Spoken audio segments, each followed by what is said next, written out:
Cortez, team lead of the Woodlands Finest Realty Group with Coldwell Banker in the Woodlands. I just wanted to take a few minutes to talk to you about what is going on in the market right now. If you are thinking about listing your home, you really want to consider a few things before you do that. There's a couple of pitfalls, and I have a few recommendations for you. The first thing I wanted to advise you of is you may be tempted to list your home by yourself and as a for sale by owner. And I would just highly advise against doing that for so many reasons. I mean, typically in a more balanced market, you're looking at, you want that realtor who can give you that marketing and who can, get you out there and get your house seen.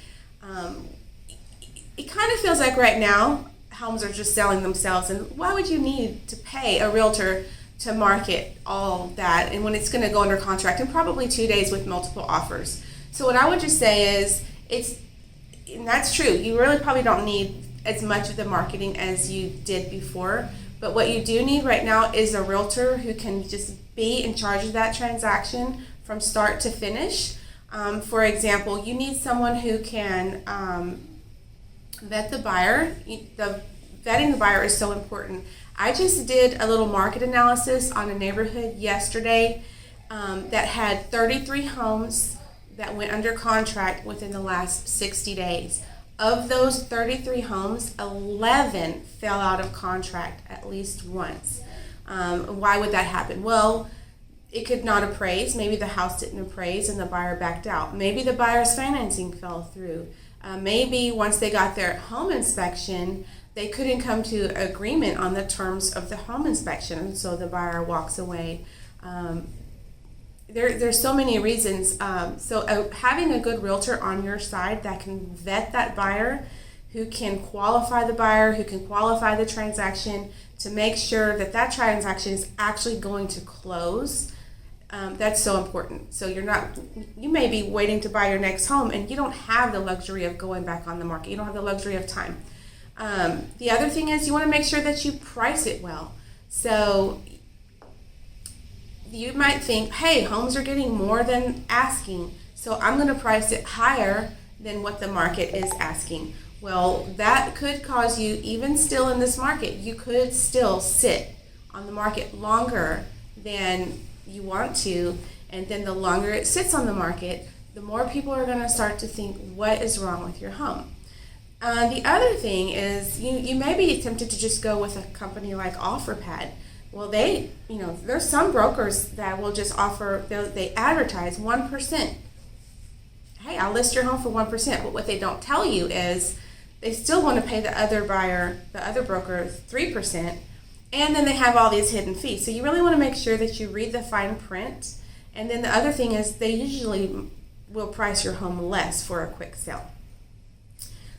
There's another thing I'd like to introduce, the idea of, so many sellers are resistant to the idea of getting a pre-listing inspection on their home. I think today it's a phenomenal idea. I used to, even as a realtor, a year or 2 years ago, I would have been hesitant to press my seller to get a pre-listing inspection. But actually, I think it's one of the things that you can do to get your home, sold without it falling apart.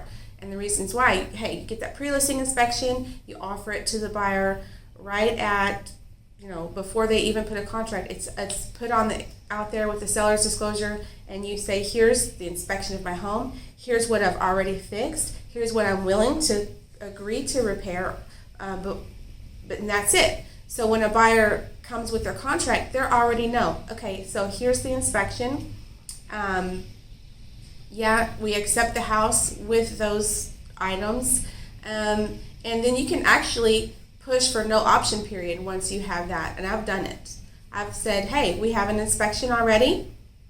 And your buyer says they're okay with this inspection if we fix X, Y, Z. So they don't want to even do their own inspection. And then I just tell them, well, then why do you need an option period? No need. So then you don't have the potential for the contract to fall apart, well, unless it doesn't appraise or the buyer's financing falls through, which is another thing that I could vet. And the other one last recommendation is don't be tempted to fall under the idea that just because homes are flying off the market doesn't mean you don't have to get your house ready for the market. You still need to clean it, declutter it, stage it, do great photos. Those are all things that still need to happen if you want to get top dollar. And as your realtor, I can do those for you. Thank you so much for watching, and if you have any questions at all, please don't hesitate to give me a call.